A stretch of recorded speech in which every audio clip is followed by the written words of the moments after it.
Students, now we will see the next activity, and that is electric current electricity that you have studied in 9th standard. Current electricity याच्यामध्ये आता आपल्याला काय काय बघायचं आहे, तर ते सगळं मराठीत आहे, पण तरी पण लक्षात घ्या. विभव, विभवांतर म्हणजे potential, potential difference, electric current flow कसा होतो, फ्लो ऑफ इलेक्ट्रिक करंट बघायचं आहे.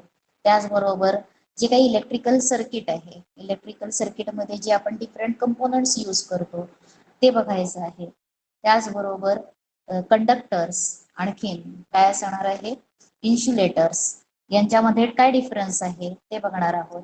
त्याच्यानंतर रेझिस्टन्स, ओहम्स लॉ, आणखीन रेझिस्टन्स, त्याचबरोबर ओहम्स लॉ, रेझिस्टन्सची series connection of resistance, series arrangement, आणखीन पॅरलल अरेंजमेंट हे केव्हा यूज करतात ते बघायचं आहे. आता याच्यात तुम्हाला काय काय दिलेलं आहे, तर तुम्ही हे सगळं बघितलेलं आहे. पहिल्यांदा इथं तुम्हाला एक हे दिलेलं आहे, काय दिलेलं आहे, वॉटर लेवल. दोन बॉटल्स आहेत आणि त्या दोन बॉटल्स एक हायर लेवलला आहे आणि एक बॉटल लोअर लेवलला आहे.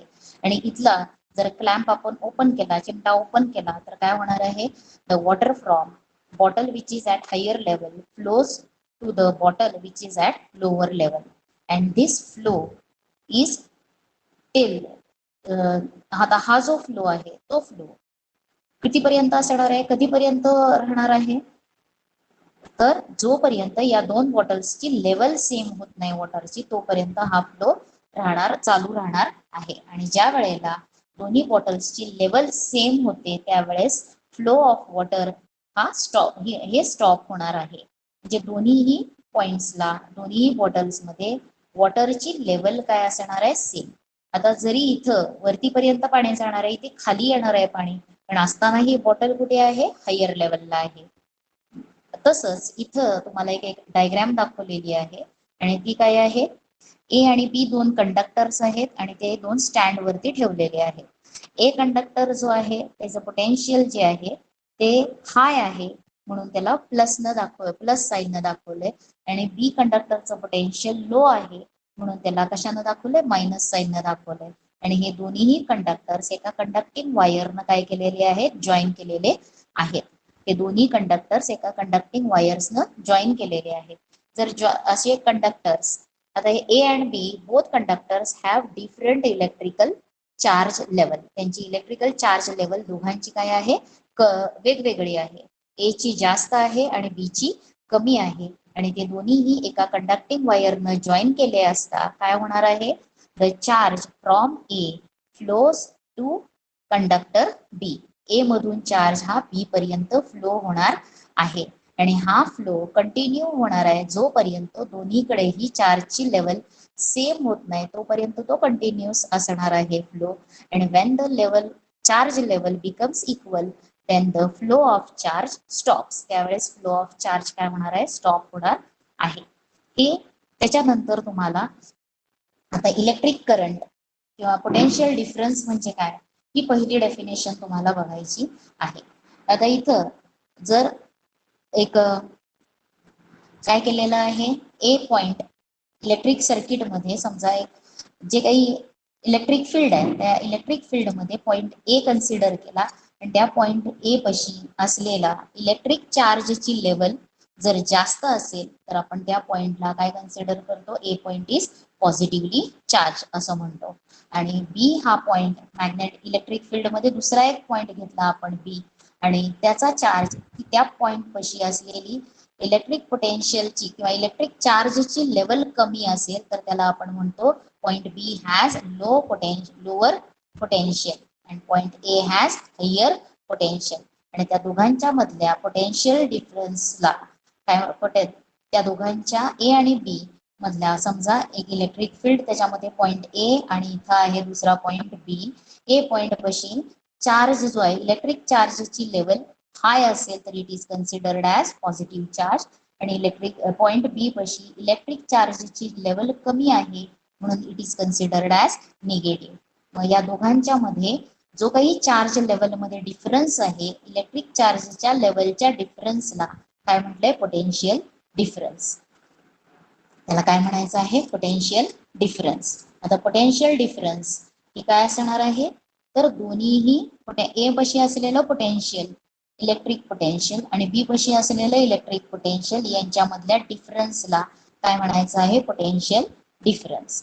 आता पोटेन्शियल डिफरन्सची डेफिनेशन काय होणार आहे? समजा आपण एखादा इलेक्ट्रिक सेल जर घेतला तर त्या इलेक्ट्रिक सेल तुम्ही ऑब्झर्व केलं तर त्याच्यावरती लिहिलेलं असतं बघा, त्या सेलची मॅग्नेट्यूड लिहिलेली असते 6 व्होल्ट 12 व्होल्ट असं लिहिलेलं असतं. म्हणजेच काय? तर त्या सेलच्या पॉझिटिव्ह टर्मिनल आणि निगेटिव्ह टर्मिनल यांच्यामध्ये पोटेन्शियलचा डिफरन्स हा 6 व्होल्टचा असतो किंवा 12 व्होल्टचा असतो. हे असणार आहे. आता व्हॉट इज पोटेन्शियल डिफरन्स? मग इलेक्ट्रिक करंट याच्यामध्ये किंवा इलेक्ट्रिसिटीमध्ये पोटेन्शियल डिफरन्स म्हणजे काय? तर एखादा युनिट पॉझिटिव्ह चार्ज एका पॉइंट पासून दुसऱ्या पॉइंट पर्यंत नेण्यासाठी जेवढं वर्क केलं जातं त्याला काय म्हणायचंय? Potential difference. मग तुम्हाला की तुम्ही last year you have studied this. काय आहे potential difference? The amount of work done to carry a unit positive charge from a point A to point B is called as electric potential difference between the 2 points. आता potential difference हा कशानं is equal to काय लिहिलेलं आहे? Mathematical त्याचं expression किंवा formula काय येणार आहे? Potential difference between 2 points is given by ratio of work upon total charge transfer, म्हणजे work upon total charge transfer. आता देअरफोर आता पोटेन्शियल डिफरन्स जो आहे तो कॅपिटल व्ही न डिनोट करतात. देअरफोर इथं कॉमा आहे. व्ही इज इक्वल टू काय येणार आहे? W upon Q. डब्ल्यू म्हणजे वर्क, क्यू म्हणजे चार्ज. जो चार्ज ट्रान्सफर झालेला आहे तो क्यू, म्हणून V is equal to W upon Q. आता वर्कचं एसआय युनिट काय आहे? ज्यूल्स. वर्कचं एसआय युनिट आहे ज्यूल्स आणि चार्जचं एसआय युनिट काय आहे? कुलम्स. म्हणून 1 व्होल्ट इज इक्वल टू काय येणार आहे? Joule per coulomb. Volt is equal to काय येणार आहे? Joule per coulomb. Potential difference हा डिनोट करण्यासाठी कॅपिटल व्ही यूज केला जातो आणि त्याचबरोबर त्याचं युनिट जे आहे पोटेन्शियल डिफरन्सचं एसआय युनिट हे काय असतं? व्होल्ट असतं. पोटेन्शियल डिफरन्सचं एसआय युनिट काय आहे? व्होल्ट.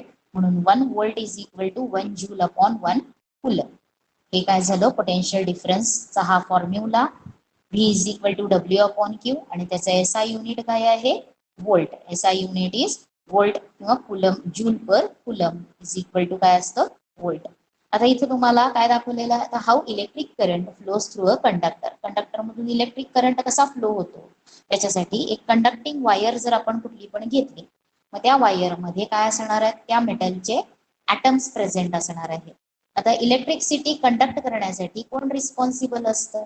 तर free electrons present in the conductor are responsible for the flow of electric current. Electric current develop करण्यासाठी किंवा जनरेट फ्लो होण्यासाठी कोण इसेन्शियल आहेत? तर त्या कंडक्टर मध्ये प्रेझेंट असलेले फ्री इलेक्ट्रॉन्स. आता फ्री इलेक्ट्रॉन्स कसे तयार होणार आहेत?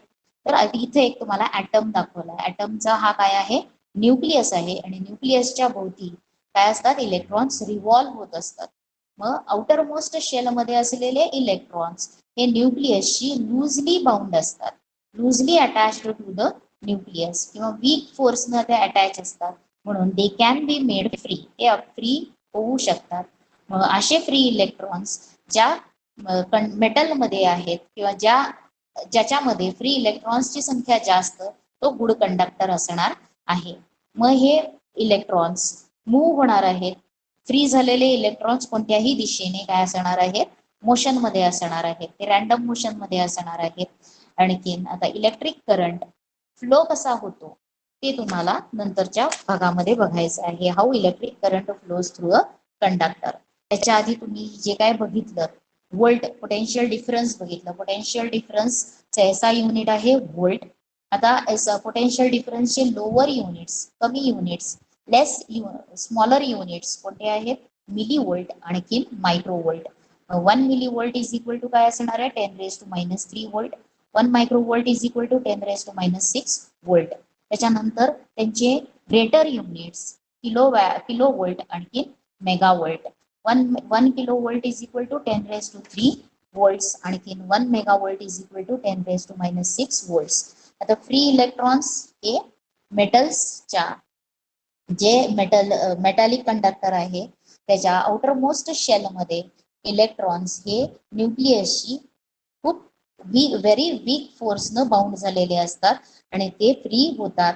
त्यांना म्हटलेलं आहे free electrons. The electrons which are bounded with the nucleus. आता हे इलेक्ट्रॉन्स कुठे प्रेझेंट आहेत? They are in the last orbit and they are weekly attached to the nucleus. These electrons are called as free electrons.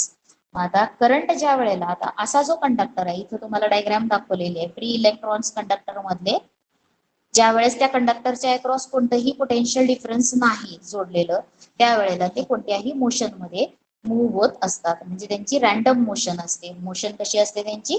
Random आणि कोणत्याही direction मध्ये ते motion मध्ये असतात. आता जर त्या कंडक्टरच्या एंड्सला आपण एक पोटेन्शियल डिफरन्स जर जॉईन केलं तर त्याचं एक एंड काय होणार आहे? पॉझिटिव्हली चार्ज आणि दुसरं एंड निगेटिव्हली चार्ज. आता या इन्फ्लुएन्समुळे पोटेन्शियल डिफरन्सच्या इन्फ्लुएन्समुळे परिणामामुळे हे जे इलेक्ट्रॉन्स इथं कोणत्याही डायरेक्शन मध्ये फिरत होते ते एका डायरेक्शन मध्ये आता मूव्ह होणार आहेत आणि त्यांची डायरेक्शन कशी असणार आहे इलेक्ट्रॉन्सची? From negative terminal to positive terminal. Electrons flow from negative terminal to positive terminal. At the same time, electric current flows through the conductor and its direction is from positive terminal to negative terminal. ही काय direction? ही काय दाखवते? तर direction of conventional electric current आणि हा arrow काय दाखवतो? Direction of electrons. हे कळलेलं आहे. आता मोशन मध्ये ज्या वेळेला इलेक्ट्रॉन्स असतात त्यावेळेस ते इलेक्ट्रॉन्स आता हा कंडक्टर जो आहे त्याच्यामध्ये काय असणार आहेत? हे नुसते इलेक्ट्रॉन्स तुम्हाला दाखवले तर त्याच्यामध्ये त्याचे ॲटम्स प्रेझेंट असणार आहेत. आता हे इलेक्ट्रॉन्स ज्या ॲटम मधून फ्री झालेत त्याचे आयॉन्स सुद्धा त्या मेटल मध्ये प्रेझेंट असणार आहेत. मग हा जो काही इलेक्ट्रिक करंट आहे त्या पहिल्यांदा इलेक्ट्रिक करंटची आपण डेफिनेशन बघूयात. इलेक्ट्रिक करंट ही सेकंड क्वांटिटी आपण बघणार आणि इलेक्ट्रिक करंट म्हणजे काय आहे तर the charge passing through a conductor in unit time is called as electric current. जो चार्ज युनिट टाइम मध्ये पास होतो कंडक्टर मधून त्याला काय म्हटलेलं आहे? Electric current. Electric current is denoted by capital I. I is equal to Q upon T. Q म्हणजे काय आहे? चार्ज. क्यू एवढा चार्ज टी टाइम मध्ये फ्लो होत असेल तर त्यांच्या रेशिओला काय म्हटलेलं आहे? Electric current. I is equal to Q upon T. हा दुसरा फॉर्म्युला आपण बघितला आणि आता क्यूचं एसआय युनिट असतं कुलम, टाइमचं एसआय युनिट असतं सेकंड्स आणि करंटचं एसआय युनिट अँपियर मध्ये डिनोट केलं जातं. म्हणून 1 अँपियर इज इक्वल टू काय येणार आहे? 1 coulomb per second. 1 coulomb per second हे असणार आहे. अँपियर हे कशाचं युनिट आहे? इलेक्ट्रिक करंटचं एसआय युनिट काय आहे? अँपियर आहे. मग आता याच्यामध्ये तुम्हाला 1 ampere is equal to 1 coulomb upon 1 second. आता करंटचे स्मॉलर युनिट्स कोणते आहेत? Milli ampere, micro ampere. 1 milli अँपियरचं अँपियर मध्ये किती येणार आहे? 10⁻³ अँपियर्स आणि 1 micro ampere is equal to काय असणार आहे? 10⁻⁶ अँपियर असणार आहे. आता करंटच्या एसआय युनिटला अँपियर हे एक सायंटिस्टचं नेम दिलेलं आहे. अँपियर सायंटिस्ट फ्रेंच मॅथमॅटिशियन आणि सायंटिस्ट अँपियर त्यांच्या ऑनर मध्ये करंटच्या एसआय युनिटला नेम काय दिलेला आहे?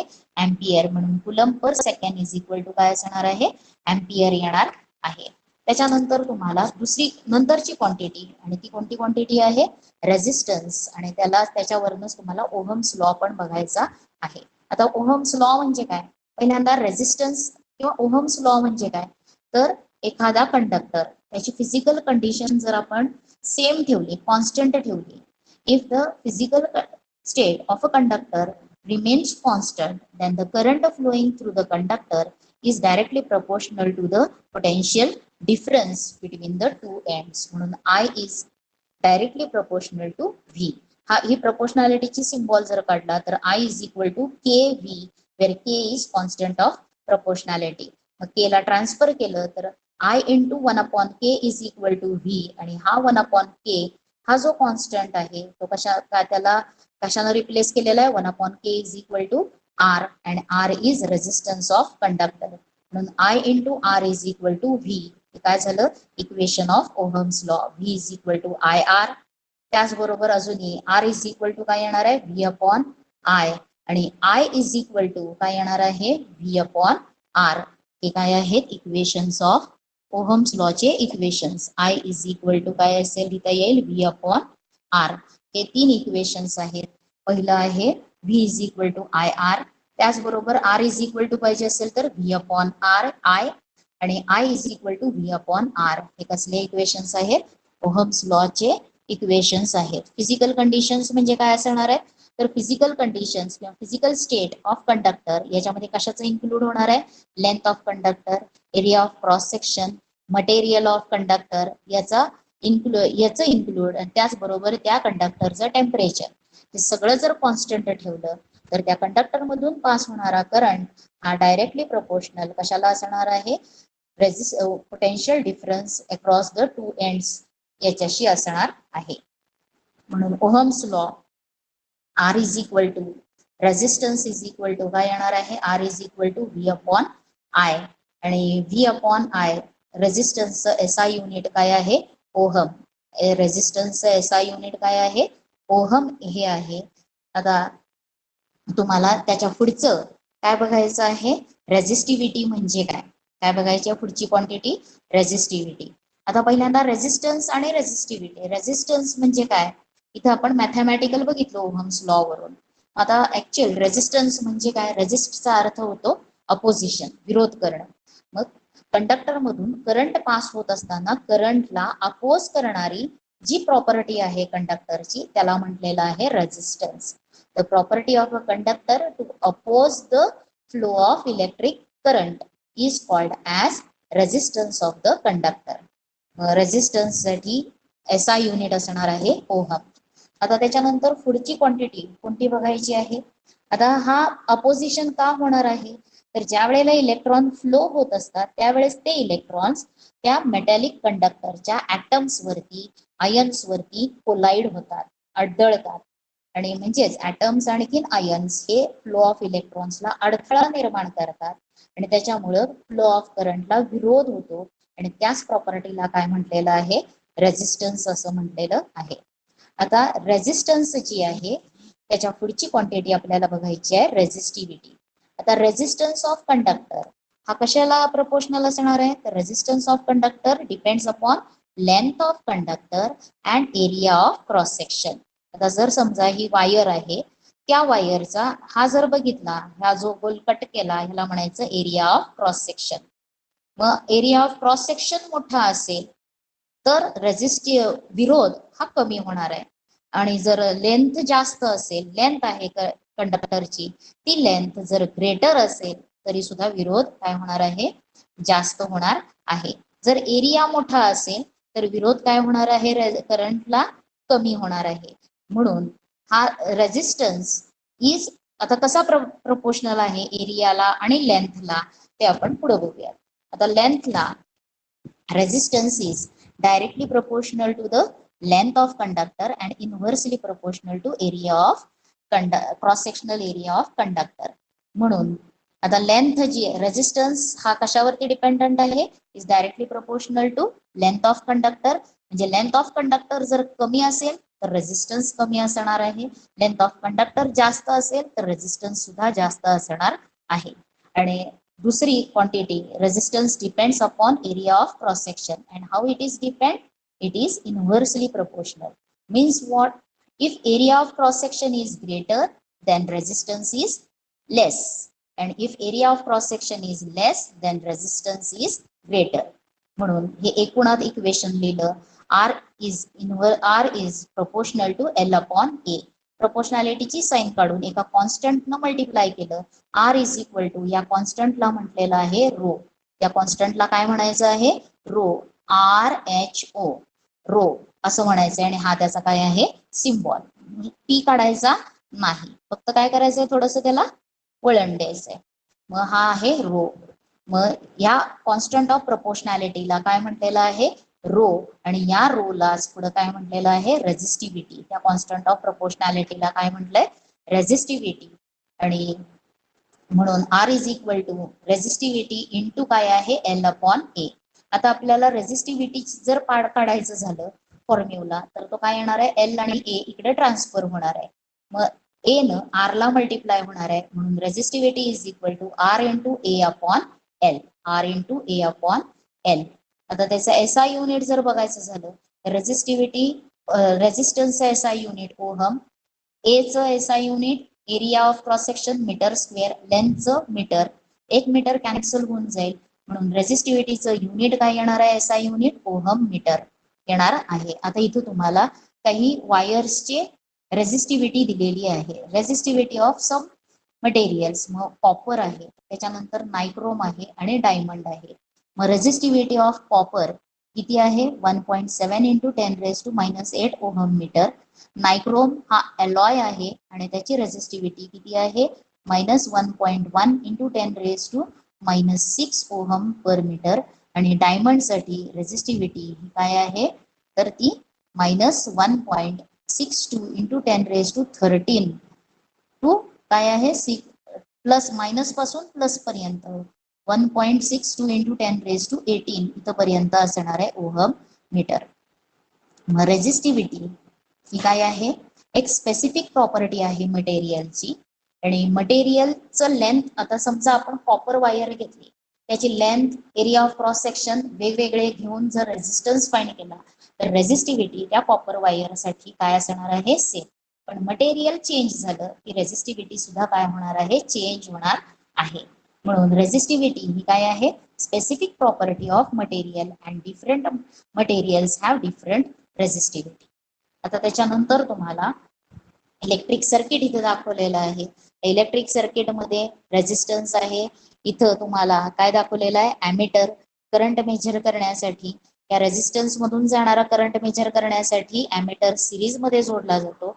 आणि या रेझिस्टन्सच्या अक्रॉस पोटेन्शियल डिफरन्स या दोन पॉइंट्स मधलं मेजर करायसाठी या रेझिस्टन्सच्या अक्रॉस पॅरलल मध्ये व्होल्ट मीटर जोडलेला आहे. त्याच्यानंतर इथं सेल आहे, बॅटरी असेल, कंडक्टिंग वायर्स, असं हे इलेक्ट्रिक सर्किट असणार आहे. मग आता त्याच्यानंतर तुम्हाला पुढचा पार्ट कोणता बघायचा आहे, हे डिफरंट कंपोनंट्स आहेत. मग त्याच्यामध्ये हे डिफरंट कंपोनंट्स जे तुम्ही आधी स्टडी केलेले आहेत. व्होल्ट मीटरचा यूज कशासाठी होणार आहे, to measure the potential difference between the 2 points. ज्या 2 पॉइंट्स मधलं पोटेन्शियल डिफरन्स मेजर करायचं त्या 2 पॉइंट्सला पॅरलल मध्ये व्होल्ट मीटर जॉईन करायचा. आणि ज्या 2 पॉइंट्स मधलं किंवा ज्याच्यामधून रेझिस्टर करंट मेजर करायचा आहे तिथं कशाचा यूज करायचा, ॲमीटरचा यूज करायचा आहे. आणि ॲमीटर सिरीज मध्ये जोडायचं आहे. त्याच्यानंतर इथं व्हेरिएबल रेझिस्टन्स आहे, रेओस्टॅट म्हणायचं किंवा व्हेरिएबल रेझिस्टन्स. हे पुढे मागे नॉब केल्यावरती रेझिस्टन्स चेंज करता येणार आहे. रेझिस्टन्स चेंज झाला की इलेक्ट्रिक करंट, सर्किट मधला इलेक्ट्रिक करंटची व्हॅल्यू ही काय होणार आहे, चेंज होणार आहे. म्हणजे ती त्याचा परिणाम इलेक्ट्रिक करंट वरती, पोटेन्शियल डिफरन्स वरती होणार आहे. त्याच्यानंतर हे सगळे इथे एक सेल दाखवलेला आहे. इथं सिरीज ऑफ सेल्स, त्याच्यापासून काय होणार आहे, बॅटरी फॉर्म होणार आहे. त्याच्यानंतर इथे आहे ओपन की, म्हणजेच इथं क्लोज ओपन असेल ज्या वेळेला त्यावेळेस करंट फ्लो होणार नाही. आणि ज्या वेळेला ती क्लोज असेल की, म्हणजेच प्लग की क्लोज असेल तर काय होणार आहे, करंट फ्लो होणार आहे. आता हे झाले डिफरंट काय आहेत, कंपोनंट्स. आता त्याच्यानंतर तुम्हाला काय बघायचं आहे, रेझिस्टर्स हे कंडक्टर्स आणखी इन्सुलेटर्स. कंडक्टर्स कशाला म्हणायचं आहे, जर ज्या सबस्टन्सचा रेझिस्टन्स कमी आहे, रेझिस्टन्स कमी असेल तर इलेक्ट्रिक करंट फ्लो होणार आहे. म्हणून the substances which have very low resistance are called as conductors. आणि त्याच्यामध्ये एक्झाम्पल्स कोणते आहेत, तर सगळे मेटल्स हे कंडक्टर्स असणार आहेत. त्याच्यानंतर इन्सुलेटर्स, याच्यामध्ये the substances which have extremely high resistance, त्यांना काय म्हटलेलं आहे, इन्सुलेटर्स म्हटलेलं आहे. आणखी इलेक्ट्रिसिटी मध्ये इन्सुलेटर्स म्हणून कोणाला यूज केलं जातं, तर मायका, पोर्सिलिन जो आहे तो काय असणार आहे, इन्सुलेटर म्हणून यूज केला जातो. वूड इन्सुलेटर आहे. त्याच्यानंतर पीव्हीसी कोटिंग जे असतं वायरवरती, पॉलिव्हिनल क्लोराईड, जे काही तुम्ही घरामध्ये आपलं लाईट फिटिंगच्या वायर्स आहेत त्याच्यावरती जे कोटिंग असणार आहे त्याला काय म्हणायचं, ते काय असणार आहे, इन्सुलेटर. असणार आहे. एबोनाइट हा सुद्धा काय आहे, इन्सुलेटर आहे. त्याचबरोबर पेपर हा असणार आहे, इन्सुलेटर असणार आहे. क्लॉथ इन्सुलेटर असणार आहे. त्याच्यानंतर मायका शीट असेल किंवा पोर्सिलिन, तुम्ही फ्यूज बघितले असेल घरातले, त्याला एक चिनी मातीचं काय असतं डिव्हाइस असतं, एक चिनी माती, आणि त्या चिनी मातीला ते काय आहे, इन्सुलेटर म्हणून तिथं यूज केलेलं आहे. ग्लास ही इन्सुलेटर आहे. आता त्याच्यानंतर आपल्याला काय बघायचं आहे, आता जे कंडक्टर्स आहेत ते कंडक्टर्स ओहम्स लॉ काय करतात, फॉलो करतात. म्हणजेच काय असणार आहे, एक ठराविक कंडक्टर इथं घेतलेला आहे, एक कॉईल, आणि त्याच्यामधून जाणारा करंट, म्हणजे इथं पोटेन्शियल डिफरन्स इन्क्रीज केल्यावरती करंट किती जातो, त्याच्या अक्रॉस असलेलं पोटेन्शियल डिफरन्स हे मेजर केलं तर आपल्याला रेशिओ व्ही अपॉन आय काढला तर तो प्रत्येक ठिकाणी काय येणार आहे, कॉन्स्टंट येतो. आणि म्हणजेच conductors follows Ohm's law. R is equal to V upon I हा लॉ सगळे कंडक्टर्स फॉलो करणार आहेत. त्याच्यानंतर आपल्याला काय बघायचं आहे, resistors in series and resistors in parallel. मग एकापेक्षा जास्त रेजिस्टर्स जर सर्किटमध्ये जोडले आणि ते सिरीज मध्ये जोडले तर पूर्ण इलेक्ट्रिक सर्किटचा इफेक्टिव्ह रेजिस्टन्स काय असणार आहे, ते सिरीज मध्ये असताना आणि पॅरलल मध्ये असताना. पहिल्यांदा आपण सिरीज मध्ये बघूयात, ज्या वेळेला resistors one after the other असे जोडलेले आहे, in such a way that current flowing through each resistors is same but potential difference across each resistor is different. त्यावेळेला ह्याला काय म्हटलंय, सिरीज रेजिस्टन्स कनेक्शन, त्याला काय म्हटलंय, रेजिस्टर्स इन सिरीज. म्हणजे इथं सी आणि डी याच्यामध्ये 3 रेजिस्टर्स सिरीज मध्ये जोडलेले आहेत, R1 R2 R3. R1 च्या अक्रॉस पोटेन्शियल डिफरन्स काय आहे, V1, R2 च्या अक्रॉस V2 आणि R3 च्या अक्रॉस V3 असणार आहे. आणि पॉइंट सी आणि डी याच्या अक्रॉस जर आपण पोटेन्शियल डिफरन्स मेजर केलं तर ते पोटेन्शियल डिफरन्स कॅपिटल व्ही न डिनोट केलं तर V is equal to V1 plus V2 plus V3 येणार आहे. आता प्रत्येक रेजिस्टर मधून जाणारा करंट जो आहे तो काय असतो, सेम, म्हणून V is equal to IRS म्हटलं जातं. आता इथे रेजिस्टर्स किती आहेत, 3. त्यांचा इफेक्टिव्ह रेजिस्टन्स कशानं डिनोट केलेला आहे, RS न डिनोट केला आहे. आणखी हे सबस्टिट्यूट केल्या व्हॅल्यूज तर तुम्हाला effective resistance of series connection काय मिळतं, RS is equal to R1 plus R2 plus R3 हे मिळणार आहे. आणि जर N एवढे रेजिस्टर्स असतील तर त्यांची ऍडिशन येणार आहे. आता याच्यावरून याच्या प्रॉपर्टीज काय आहेत, तर इफेक्टिव्ह रेजिस्टन्स, जर आपण रेजिस्टर्स इलेक्ट्रिक सर्किट मध्ये रेजिस्टर्स हे सिरीज मध्ये कनेक्ट केले तर effective resistance of electric circuit increase होणार आहे, तो वाढणार आहे. आणि तो इफेक्टिव्ह रेजिस्टन्स हा प्रत्येक रेजिस्टर पेक्षा काय असणार आहे, मोठा असणार आहे. या प्रॉपर्टीज तुम्हाला माहिती आहेत, त्याच इथं फक्त परत लिहिलेल्या आहेत. आता त्याच्यानंतर effective resistance is larger than each of the individual resistance. आता जर सिरीज मध्ये जोडलेले असतील रेजिस्टर्स तर प्रत्येक रेजिस्टर्स मधून जाणारा करंट हा काय असतो, सेम असतो. आणखीन इफेक्टिव्ह रेजिस्टन्स हा कशाच्या इक्वल असतो, sum of resistors connected in series. म्हणून फॉर्म्युला काय आहे, RS is equal to R1 plus R2 plus R3. त्याच्यानंतर दुसरा टाईप कोणता आहे, रेजिस्टर्स कनेक्टेड इन पॅरलल. तर पॅरलल मध्ये ज्या वेळेला जोडलेले असतात, इथं बघा 2 कॉमन पॉइंट सी आणि डी, या 2 कॉमन पॉइंट मध्ये किती रेजिस्टर्स जोडलेले आहेत, 3 रेजिस्टर्स R1 R2 R3. आणि ते कसे जोडलेले आहेत, पॅरलल मध्ये जोडलेले आहेत. म्हणजे त्यांच्या अक्रॉस पोटेन्शियल डिफरन्स, प्रत्येक रेजिस्टन्सच्या अक्रॉस पोटेन्शियल डिफरन्स काय असणार आहे, सेम, पण प्रत्येकामधून जाणारा करंट हा काय असणार आहे, डिफरंट असणार आहे. आणि हा करंट त्या रेजिस्टर्सच्या व्हॅल्यू वरती डिपेंडंट असणार आहे. Current passing through the resistors is directly proportional to the value of the resistor. Resistors किती रेजिस्टन्सचा आहे त्याच्यावरून करंट असणार आहे, तो डायरेक्टली प्रोपोर्शनल असणार आहे. मग आता तुम्हाला इफेक्टिव्ह रेजिस्टन्स फॉर पॅरलल कशानं दिला जातो, RP न दिला जातो. आणि तो इथं बघा या तिघांमधून जाणारा करंट यांची addition I is equal to I1 plus I2 plus I3. आणि प्रत्येकामधून इथं I1 म्हणजे I1 म्हणजे काय आहे रेझिस्टन्स, R1 मधून जाणारा current I1 is equal to V upon R1 हे ओहम्स लॉ वरून आपल्याला लिहायला येणार आहे. आणि यांच्या व्हॅल्यूज या इक्वेशन मध्ये घातल्या तर तुम्हाला 1 upon RP is equal to 1 upon R1 plus 1 upon R2 plus 1 upon R3 हे मिळणार आहे.